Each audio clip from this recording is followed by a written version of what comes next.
I think a show like this that it takes, as they're saying, it takes so long to develop a new musical specifically, and so to have something, I've never been in a show that's been so kind of accepted by the audience, and it's just been. It's been incredible to kind of play the show every night and to hear the people that have traveled from all over the world to see it because this movie means so much to them and this story means so much to them, and how we've represented it in a way that they love. So just hearing that has been really great. Yeah.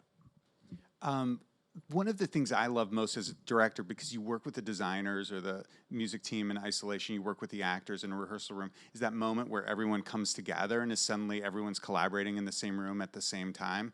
And in Boston, we had been working on the design for a long time and the installation of the theater, and there was this moment where we were like, let's light up the whole thing and bring the actors into the space for the first time. And that was extraordinary, watching them, because they had created this whole world themselves, and then this is the world we're going to inhabit physically, and just how agog everyone was. That was just really sort of felt beautiful, this union at that moment. Yeah. I can't imagine for you specifically working in all the different departments, and then the moment when you so fun. fit together. Yeah. That's amazing. How about you, Justin? I think the most memorable phase of our process was actually the lab, which was done in this tiny theater downtown.